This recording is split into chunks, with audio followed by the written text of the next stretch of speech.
What are you doing to make sure that what you present or what you suggest looks, feels, sounds different than every other thing that's going around? But a lot of us that want to be leaders, we believe that we're the only ones pitching an idea.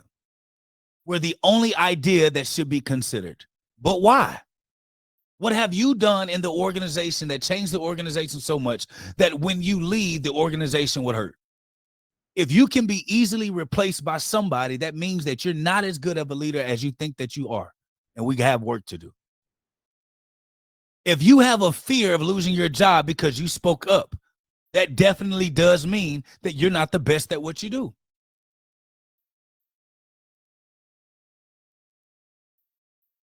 Have you ever been in an organization where you're like, this person gets to screw up, or this person gets this, and nobody else gets that type of those many chances, or nobody else gets considered as much? Have y'all ever been in an organization where you're looking like, how are these ideas getting through?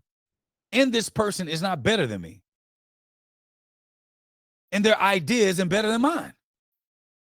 But how are they getting considered more than me? How is this person loved more than me?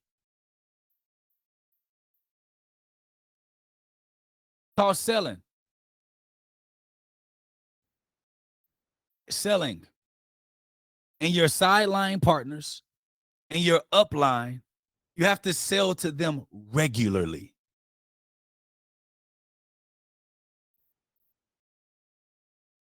Let me ask you this question. Just in your personal life, how often do you like to be reassured and affirmed? I like it all the time.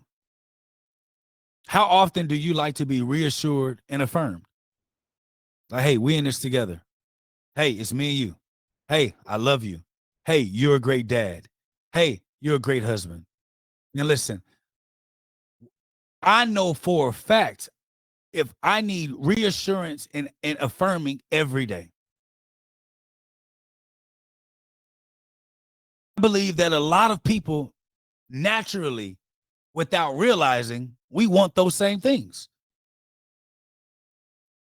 Want to be reassured. Well, how often are you reassuring your upline that you got it? How often are you reassuring your upline like, hey, listen, I'm the best one up? How often are you reassuring your upline like, listen, this idea, I promise you, is not going to make you look bad? Because your upline has insecurities and things about them that they're scared of. Maybe they're in a financial situation that they just can't make any decisions, and that's what's causing them not to make any decisions, which is hurting the organization. So what can you do to make sure that they're assured that when they say yes and they vouch for you, that you're not going to make them look crazy? Y'all, this is influence. Understanding what makes people tick and affirming that you got them. Some people like, Dr. Jake, that sounds like a lot. It is. That's why leadership pays the best. It's not the position that pays. It's leadership that pays.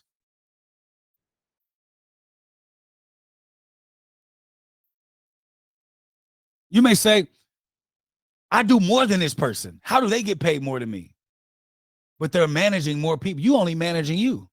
They're managing all of you. Of course they're going to get paid more. Leadership is the highest paying position on planet Earth. So when we're talking about the art of persuasion and the art of making your ideas resonate, you have to think like a salesperson. How can I get this person to buy into what I am saying, what I believe we need, what I desire to have? And even how do I get them to see that I'm the next director? How do I get them to see that I'm the next manager? How do I get them to see that I'm the new supervisor? And you shouldn't choose anyone but me. First thing you have to do is understand who you're talking to, your audience. Decision makers care about different things. You may talk to one decision maker and they care about cost savings. Another decision maker, they care about efficiency. One cares about safety and the other cares about compliance. But if I talk to everyone the same, only one person is going to resonate with the message when I needed all four to be on the same page. Have you ever dated someone and it just seems like they just can't, y'all can't connect? You just like, yeah, I understand that you're saying that this is how you always have talked and no one has nobody's ever had an issue. But I'm taking issue to how you're talking to me.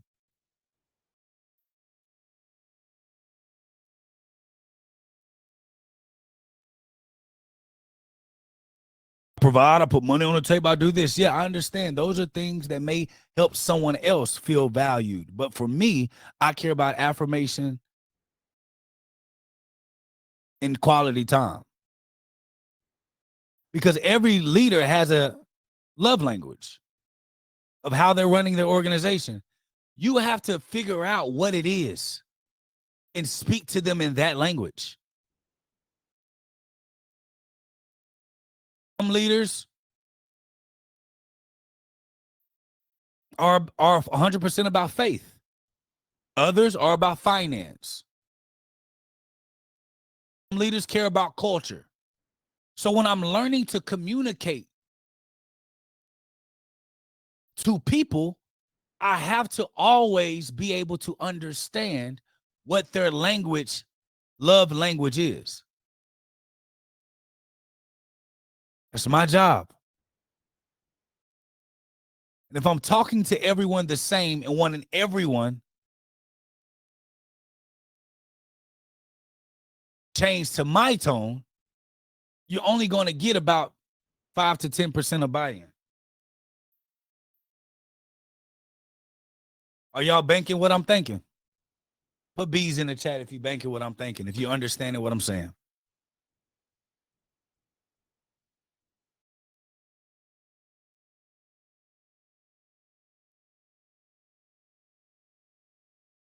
You banking what I'm thinking? Let me see B's in the chat.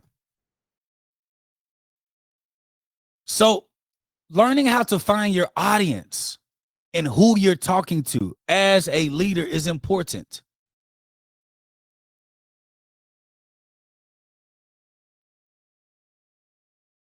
Very important.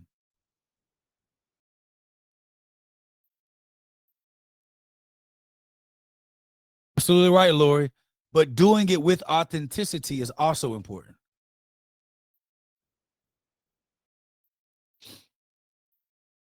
So as a leader, you have to become a lot of different versions of yourself. I like to tell people you got to become multilingual in the art of communicating with people. People think that multilingual is just simply solely on learning a specific language based on a culture or dialect. But also what people don't understand when it comes to being multilingual is understanding the different ways that people communicate using the same language.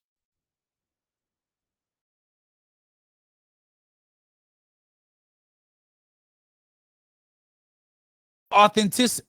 So being authentic doesn't mean I have to be your friend either. It means I know how you like to communicate, so I'm going to talk to you in that language. We don't have to be the best of friends. Influence is not about making everyone your friend. Influence is about being someone that they know that when rubber hits the road, you're going to show up and perform. And when you speak, you're speaking and bringing facts and evidence. We'll talk about that in a second. Okay. So that's the next one. I have to understand who I'm talking to. And then the second thing is use data and evidence to back it. The worst thing that you can do to get someone to buy in is say, I feel like we should do this because, the worst way to get buy-in is the I feel. I'm learning how to communicate with who I'm talking to. And then based on knowing who I'm talking to, I'm getting all the evidence I can to support what I'm saying.